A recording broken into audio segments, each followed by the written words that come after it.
오늘 읽은 본문은 예수님을 잉태하게 될 마리아에게 천사 가브리엘이 나타나서 놀라운 소식을 전하고 나서 잠시 있다가 마리아가 그 모든 것에 대해서 곰곰이 생각해 본 다음에 자신의 어떤 헌신의 마음을 노래한 것이라고 볼 수가 있겠습니다.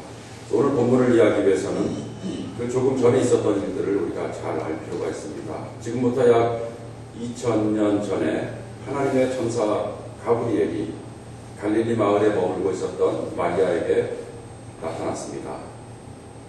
아마 이 장면을 가장 잘 생생하게 이해할 수 있는 방법은 그림을 통해서 우리가 생각할 수 있는데, 여러분이 굉장히 익숙한 그림을 한번 같이 보도록 하겠습니다. 어떤가요? 어디서 많이 본 그림이죠. 우리 기독길에서 제일 첫 번째 기도처에 나타난 그림인데요. 굉장히 좀 추상적으로 그림이 그렸습니다. 무릎을 꿇고 있는 마리아의 모습과 그리고 천사가 등장하는 것을 좀 신비스럽게 빛으로 등장을 시켰고, 또 가운데 있는 어떤 네모난 것은 무슨 의미인지는 모르겠지만은 어딘가를 통과하는 그런 어떤 문과 같은 창문과 같은 그런 의미가 있는 것 같습니다. 우리가 기독교를 갈 때마다 저 그림을 보면서 지나가게 되는데, 아마 이 그림을 볼 때마다 우리들은 마리아에게 임한 그 놀라운 소식, 예수 탄생의 그 기쁜 소식에 대해서 그 기쁜 의미를 곰곰이 생각해 볼 수 있는 기회가 있는 것 같습니다. 이 그림을 계속 틀어놓고 또 설교를 진행하도록 하겠습니다. 가브리엘 천사가 마리아에게 나타나서 한 첫 마디는 기뻐하여라, 은혜를 입은 자야, 주님께서 그대와 함께 하신다, 이런 선언이었습니다. 굉장히 중요하고 또 유명한 선언입니다. 이 구절에 근거해서 우리가 잘 아는 아베 마리아 그라티아 플레나라는 그 곡이 지어졌죠. 은혜를 입은 마리아야 그라티아 플레나, 무한한 하나님의 은총이 함께 하신다, 이런 인사말을 하였습니다. 이 사건을 우리들은 수태고지 사건이라고 얘기를 합니다. 영어로는 Annunciation이라고 얘기를 하는데요.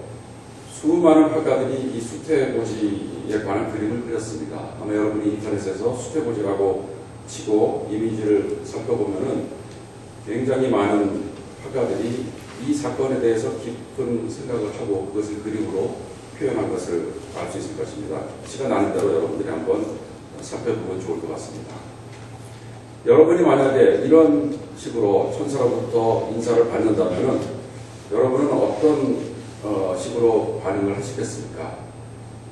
실제로 오늘날 이런 일이 나에게 일어난다면은 아마 많은 분들이 우선 자기 이렇게 살을 꼬집어 볼 것 같아요. 이게 꿈인가 생신가, 어떻게 이런 일이 일어날 수 있을 것인가, 그리고 두려워했을 것 같습니다. 혹시 내 정신이 좀 이상해진 게 아닌가, 아니면 우리가 이해할 수 없는 어떤 놀라운 무서운 일이 일어나는 것이 아닌가. 마리아도 그 첫 반응은 두려움이었습니다. 마리아도 두려워했고 도대체 이게 어떤 상황인지 이해를 할 수가 없었습니다.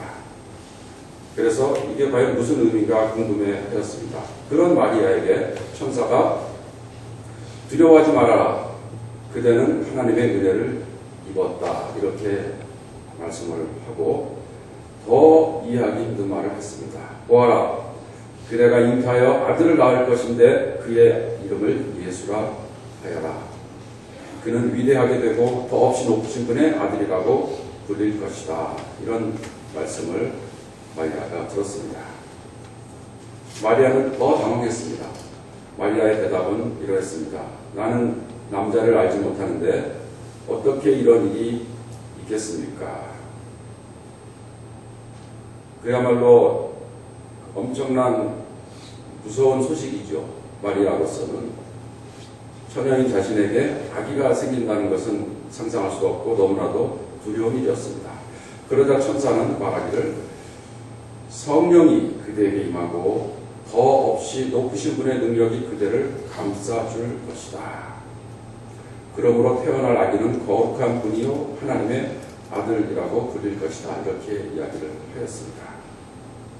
성령이 임한다는 말과 더없이 높으신 분의 능력이 그대를 감싸줄 것이다 라는 말은 아마 성경을 잘 알고 있는 그 마리아의 그 마음속에서는 하나님이 천지를 창조하실 때 하나님의 영이 수면에 운행하시면서 이 세상을 창조하였던 그 장면이 생각이 났을 것 같습니다.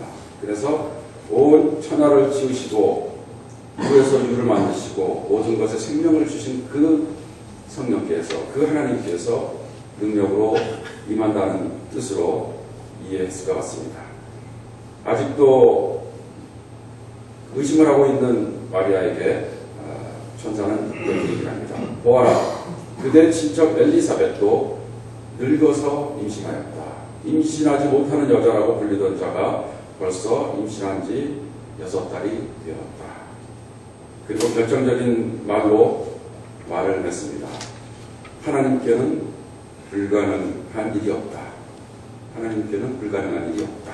이렇게 하고 천사는 이제 더 이상은 말을 하지 않습니다. 마리아는 그 말을 듣고 보십시오. 나는 주님의 여종입니다. 당신의 말씀대로 나에게 이루어지기를 바랍니다. 이렇게 말을 뺐습니다. 이렇게 해서 그 장면이 끝나게 됩니다.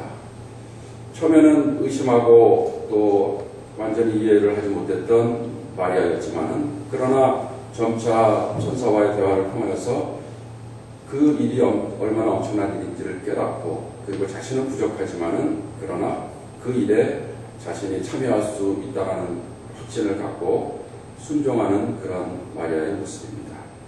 그림에 나오는 저 장면이 바로 그 순간이라고 생각해 볼 수 있습니다. 이 일이 있고 나서 마리아는 서둘러서 엘리사벳을 방문하게 됩니다. 왜 엘리사벳을 방문했는지에 대해서는 자세하게 나와 있지 않지만은 우리가 마리아의 입장이 된다면은 아마 확인하고 싶었겠죠. 그리고 이렇게 큰 일이 나에게 일어났다고 하는데 그 일의 성격이 어떤 것인지 나는 과연 어떻게 해야 되는지를 아마 알고 싶어 했을 것 같아요. 그래서 엘리사벳을 방문을 하였는데 엘리사벳은 마리아의 인사말을 듣고 또 마리아가 하는 이야기를 듣고 그 뱃속에 있는 태아가 뛰노는 것을 느꼈습니다. 그 뱃속에서 뛰노는 태아가 누구였습니까? 세례요한이었죠. 예, 그래서 세례요한이 이미 뱃속에서부터 예수님의 앞길을 예비한 그런 사명을 감당하고 있었습니다. 그래서 엘리사벳은 외치면서 마리아에게 그대는 여자들 가운데서 복을 받았고 그대의 태 중에 아기도 복을 받았습니다. 내 주님의 어머니께서 내게 오시다니 이것이 어찌된 일입니까? 하면서 감격에 겨워서 외쳤습니다. 우리가 읽은 본문은 바로 이런 일련의 사건들이 다 있고 나서 바로 이 순간에 마리아가 드리는 찬양의 기도였습니다. 우리가 곰곰이 생각해 보면은 마리아가 이미 천사를 만나고 나서 천사가 떠나기 전에 주님 보십시오. 나는 주님의 여종입니다.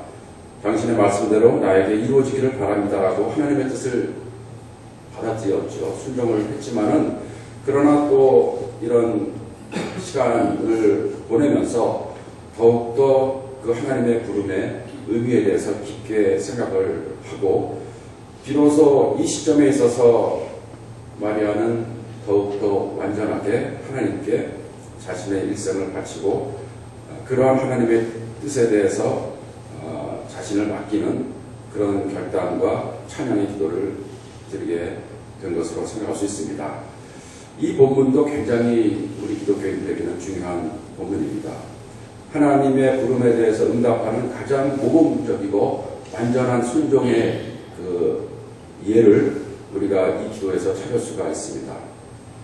이 본문도 그 라틴어의 첫 구절을 따서 특별한 이름이 주어졌는데 매글리피카트라고 얘기하기도 하고 또 우리나라 말로는 마리아의 찬가라고 이야기합니다. 이 수태고지 그리고 마리아의 찬가 이 두 대목은 예수님의 탄생에 관한 이야기 중에서 굉장히 중요한 그런 장면이 되겠습니다. 하나님의 부름에 대한 마리아의 응답을 오늘 설교 제목에서는 순명이라고 표현을 했습니다. 순명이라는 단어는 조금 낯선 단어이죠. 조금 작은 국어사전에 보면은 나와 있지 않더라고요. 좀 큰데 보면은 나와 있긴 한데요. 명령의 복종함 혹은 천명의 복종함 이렇게 뜻풀이를 하고 있습니다. 이 순명이라는 단어는 카톨릭에서 더 많이 사용하고 있는 단어입니다. 카톨릭에서 그 신부가 되거나 수녀가 될 때 세 가지의 어떤 다짐을 하는데 그 세 가지가 천빈, 정결, 순명이라고 합니다. 그 순명은 하나님의 뜻에 전적으로 순종하는 것, 그리고 어떤 종교적인 질서에 전적으로 따르는 것을 말하는 것입니다.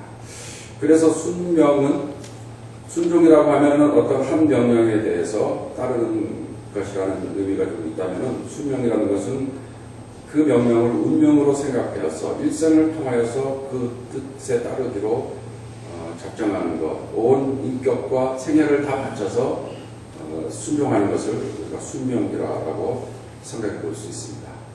그런 면에서 볼 때 마리아는 완전한 순명의 예를 보여준 가장 모범적인 분이다 이렇게 볼 수가 있습니다.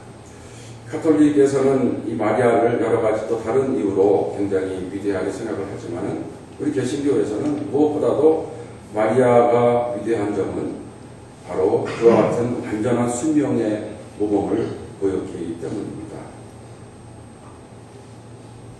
마리아가 갖고 있었던 장점과 위대한 점은 그가 선천적으로 갖고 있었던 어떤 탁월함이나 거룩한 성품에 있다기보다는 우리와 같이 평범한 보통 사람이었지만 그러나 우리를 초월한 우리가 감히 따를 수 없는 완전한 순종, 순명의 모범을 보여줬다는데 마리아의 위대함이 있습니다.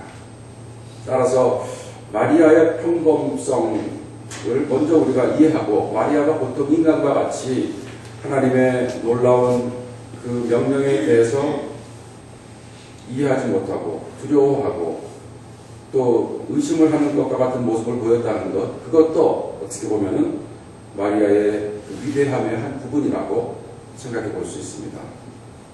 마리아는 천사의 방문을 받고 두려워했습니다. 누가 거룩한 하나님의 천사의 방문을 받고 두려워하지 않을 수 있겠습니까? 구약성서에 나오는 대부분의 선지자들은 하나님의 부름을 받았을 때 그 첫 번째 반응이 두려움이었습니다.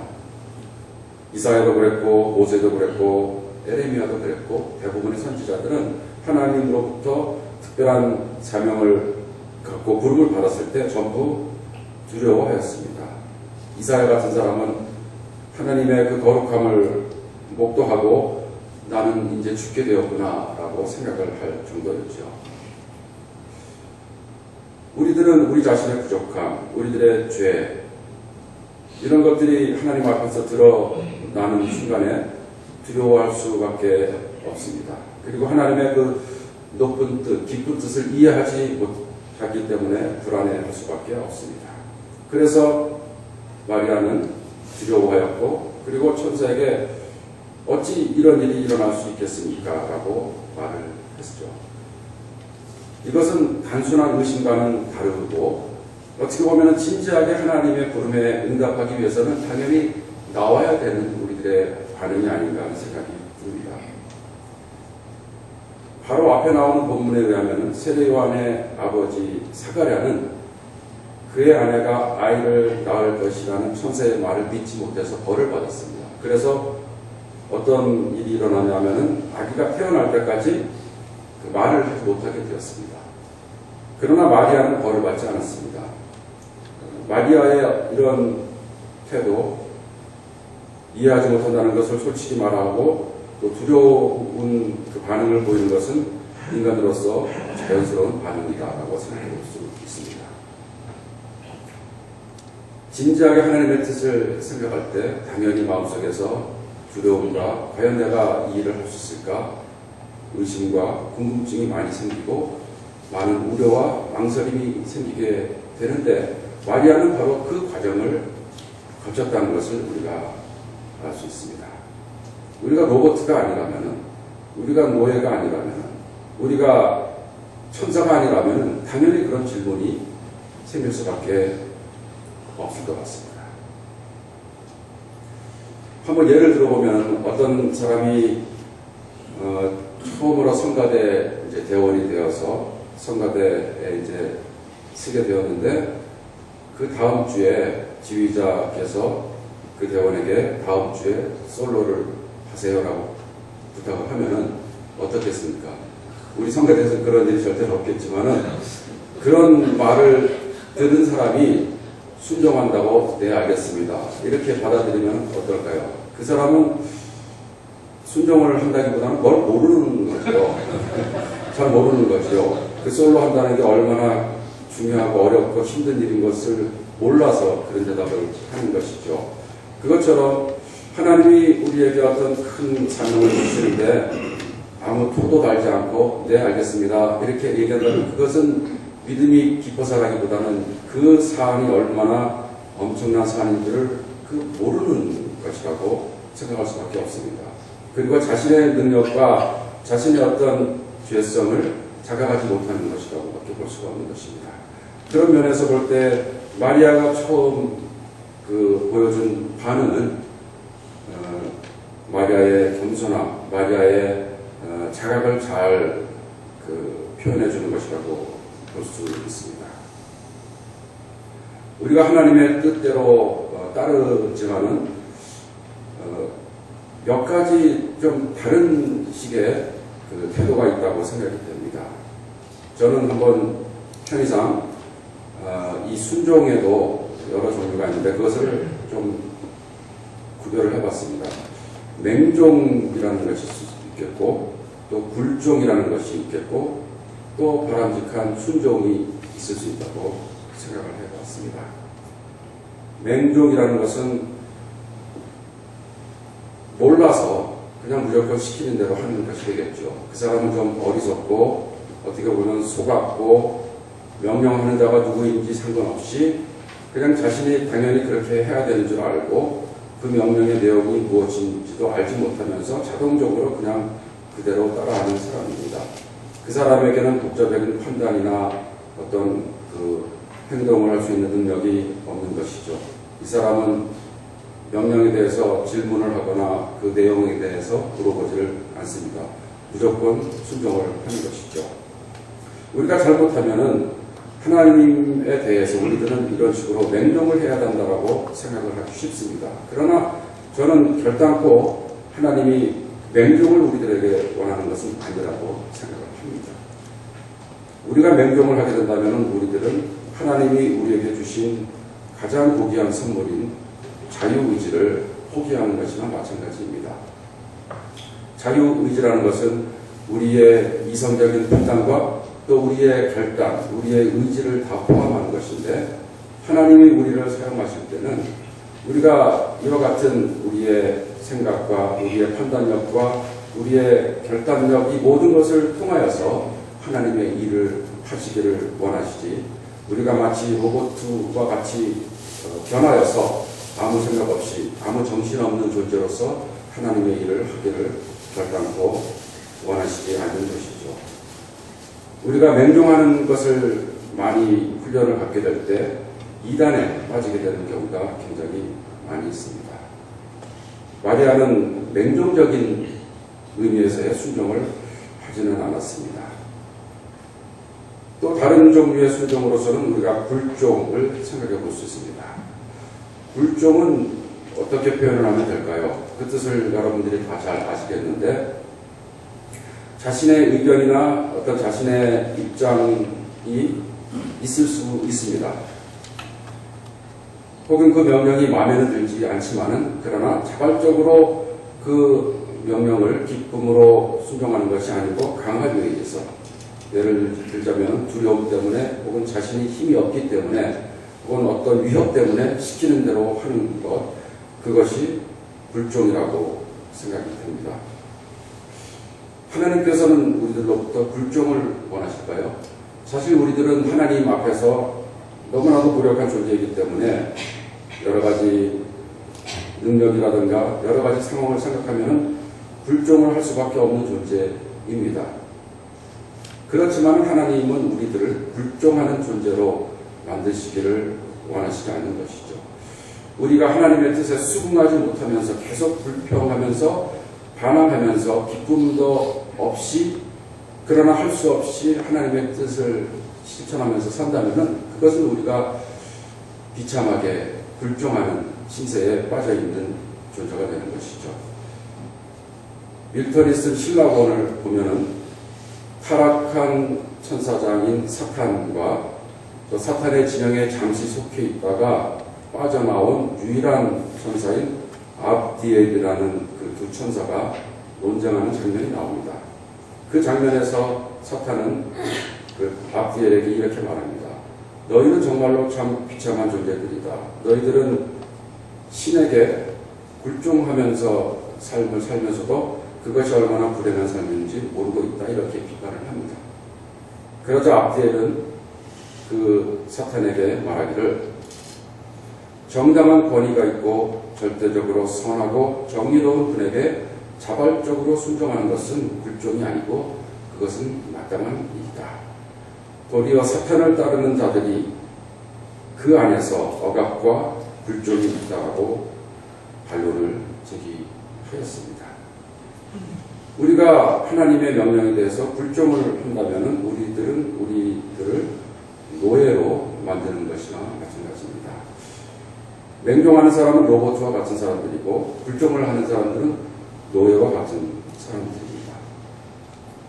그것에 반해서 순종은 조금 다른데요. 자신의 부족함 혹은 무능력 그리고 자신의 죄성을 다 이해하고 도저히 나의 능력으로는 그런 일을 감당할 수 없고 또 나 자신의 어떤 원하는 것에 의하면 그것을 하고 싶지 않지만은 그럼에도 불구하고 하나님의 뜻이 완전하다는 것을 믿고 또 하나님께서 도와주실 것이라는 것을 믿고 그렇다면은 내가 이 일을 감당할 수 있다라는 생각으로 그 명령을 따르는 것 그것이 바로 순종이다라고 생각이 됩니다. 맹종이 로봇의 경우이고 불종이 노예의 경우라고 말한다면 순종은 어떤 경우라고 말할 수 있을까요? 저는 자녀의 경우라고 생각이 됩니다. 아들과 딸이 부모의 말씀을 들을 때 그것이 순종의 대표적인 사례라고 생각이 됩니다. 마리아의 그 반응을 곰곰이 살펴보면 마리아는 바로 세 번째 경우와 같은 순종을 보여준 사람이라는 생각을 해보게 됩니다. 마리아의 일체적인 반응은 그렇게 큰 일이 나에게 일어날 수 없다. 내가 그 일을 할 수 없다라는 그런 자각이 있었습니다. 하나님께서 능력으로 마리아를 도와주실 것이다라는 이야기를 듣고 그리고 하나님께는 불가능한 일이 없다라는 말을 듣고 마리아는 그 말씀을 믿어서 자신의 능력이나 혹은 자신의 자격이나 혹은 자신의 결단력에 의존하지 않고 전적으로 하나님의 능력을 믿어서 그 일에 자신의 인생을 바치기로 결단을 하였습니다. 우리들은 이 마리아의 순명의 예를 통하여서 적어도 두 가지 중요한 사실을 인식을 해야 할 것 같습니다. 첫째로는 하나님의 관점에서 볼 때 위대한 인간은 어떤 나폴레옹과 같은 알렉산더와 같은 그 영웅들이 아니고 아무리 자기 자신의 삶은 보잘것없고 미천한 존재이지만은 하나님의 사명을 깨닫고 하나님의 말씀에 순종을 하는 삶을 사는 사람 그 사람들이야말로 가장 위대한 영웅이라는 것을 깨달을 수 있습니다. 그리고 또한 하나님께서는 이 세상에서 일을 하실 때 결코 초자연적이고 우리 인간을 무시하는 방식으로 일을 하는 것이 아니고 모든 중요한 일을 할 때마다 우리 인간을 사용하셔서 일을 하신다는 것입니다. 하나님께서 우리 인간을 구원하시기 위해서 하신 일 중에서 사람을 사용하지 않고 하신 일이 몇 가지나 있겠습니까? 그 모든 순간순간에 마리아와 같이 수명하는 사람들이 자신의 부족함에도 불구하고 하나님의 능력을 믿고 하나님에 의존하여서 자신의 생을 바쳤을 때 놀라운 일들이 일어난다는 것을 우리가 깨달을 수 있습니다. 나는 주님의 여종입니다. 당신의 말씀대로 나에게 이루어지기를 바랍니다. 이 말씀을 믿고 마리아는 예수님의 어머니가 될 수 있었습니다. 나는 주님의 여종입니다. 당신의 말씀대로 이루어지기를 바랍니다. 이 말씀은 사실 우리들에게는 굉장히 익숙한 말씀입니다. 그런데 과연 우리가 그 말씀대로 믿고 삶을 사는지는 모르겠습니다. 우리가 주기도문을 외울 때마다 하늘에서 이룬 것 같이 땅에서도 하나님의 뜻이 이루어지기를 바란다고 계속해서 기도를 하고 있지 않습니까? 그 기도를 하는 순간에 우리들은 사실은 마리아가 이 순간에 큰 결단을 했던 것과 똑같은 종류의 결단을 해야만 하는 것입니다. 이 결단은 결코 쉬운 결단은 아니었습니다. 또 많은 값을 치러야 하는 그런 결단이었습니다. 엄청난 고난과 핍박이 마리아를 기다리고 있었을 것입니다. 그럼에도 불구하고 마리아는 하나님께서 모든 것을 인도해 주시겠지 하는 그런 믿음을 갖고 하나님의 귀한 일에 자신의 삶을 바쳤습니다.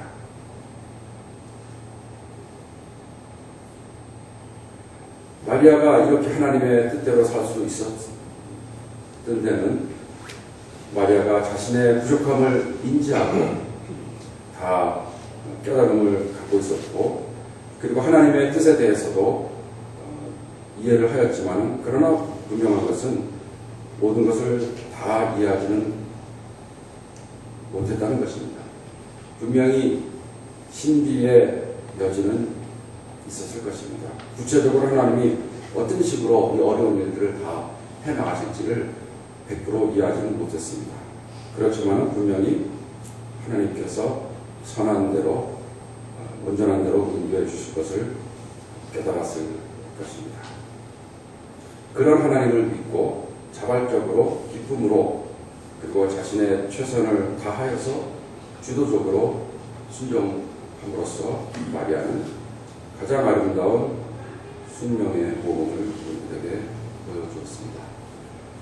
우리 모두가 마리아와 똑같은 사명을 받게 되지는 않을 것입니다. 아마 그 충격에 비하면은 우리들에게 주어지는 부름은 그것보다는 훨씬 감당할 수 있고, 그리고 또 더 이해할 수 있는 그런 명령이 우리에게 주어질 것입니다. 분명히 많은 장애가 있고 우리가 치러야 하는 많은 값이 있을 것입니다. 그렇지만은 이 마리아가 경험하게 되는 이 어려운 일들 가운데서도 하나님께서 마리아를 지켜주시고 마리아의 갈 길을 인도해 주셨는데, 우리가 겪게 되는 그 작은 일들은 분명히 능히 하나님께서 충분히 다 어려운 점들을 극복해 주시고 우리들을 바른 길로 인도해 주실 것을 믿을 수 있습니다. 아기 예수가 이 땅에 오시는데 결정적인 공헌을 한 마리아의 순명처럼 우리의 순명을 통하여서 하나님께서는 이 땅에서 선한 귀한 일들을 많이 일으키시고 그 일을 통하여서 죽음에서 생명으로, 암흑에서 광명으로 옮겨가는 사람들이 많이 생길 것이라는 그런 확신을 봅니다. 마리아와 같이 순명함으로써 우리의 삶 전체를, 우리의 의지와 우리의 판단과 우리의 행동 전체를 하나님께 맡기는 결단을 하는 우리 모든 교우들이 되기를 바랍니다. 마지막으로 오늘 본문에 있는 마리아의 기도를 제가 다시 한번 읽으면서 기도를 마무리하겠습니다. 내 마음이 내 구주 하나님을 좋아함은 그가 이 여정의 비참함을 보살펴 주셨기 때문입니다. 이제부터는 모든 세대가 나를 행복하다 할 것입니다. 힘센 분이 나에게 큰 일을 하셨기 때문입니다. 그의 이름은 거룩하고 그의 자비하심은 그를 두려워하는 사람들에게 대대로 있을 것입니다.